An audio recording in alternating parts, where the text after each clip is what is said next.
கூவாகம் கூத்தாண்டவர் கோவிலில் திருநங்கைகள் தாலி அறுத்துக் கொண்டு விதவை கோலம் பூண்டு ஒப்பாரி வைத்தனர்.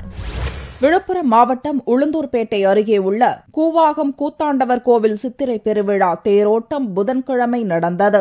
செவ்வாய்க்கிழமை இரவு கூத்தாண்டவர் கோவில் பூசாரி கையால் தாலி கட்டி கொண்ட திருநங்கைகள் தேரோட்டத்தின் போது கற்பூரம் ஏற்றி வழிபட்டு கும்மி அடித்து ஆடி பாடி மகிழ்ந்தனர். பின்னர் அரவான் களப்பலி நிகழ்ச்சி நத்தம் கிராம பந்தலில் நடந்தது. அப்போது உணர்ச்சி வசப்பட்ட திருநங்கைகள் வாயிலும் வயிற்றிலும் அடித்துக் கொண்டு ஒப்பாரி வைத்தனர். தங்கள் தலையில் சூடியிருந்த மலர்களை பீய்த்து எறிந்தனர். நெற்றியில் இருந்த பொட்டை அழித்தனர். கோவில் பூசாரி திருநங்கைகளின் வளையல்களை உடைத்து தாலியை அறுத்தெறிந்தார். இதையடுத்து திருநங்கைகள் ஒப்பாரி வைத்தபடி கிணற்றில் தலைமூழ்கி வெள்ளை ஆடை அணிந்து விதவை கோலம் பூண்டனர்.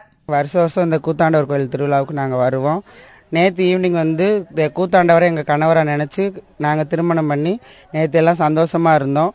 இன்னைக்கு காலையில் அவரை களத்தில் பலியிட்டதால் இன்னைக்கு நாங்கள் விதவை கோலம் பூண்டு தாலி அறுத்து வெள்ளை சேலை கட்டியிருக்கோம். அதனால மனசுக்கு ரொம்ப சங்கட்டமாக இருக்குது. பஞ்சபாண்டவர் கதையில் அரவான் கடப்பள்ளி கூத்தா இது வரும்போது அவருக்கு பொண்ணு யாரும் கொடுக்கறதில்ல, பொழுது விடிஞ்சு செத்துறாருன்னு சொல்லிட்டு எங்கெங்கேயோ போய் பொண்ணு கேட்குறாங்க. எங்கள் தாயை பொண்ணு யாரும் கொடுக்கறதில்லன்னு சொல்லிட்டு கிருஷ்ண மொத்தமாக எங்களாட்ட அவதாரம் எடுத்து அன்னைக்கு நைட் அவங்க கூட சந்தோஷப்படுத்திட்டு அரவான் கடப்பள்ளி செத்துடுறாரு.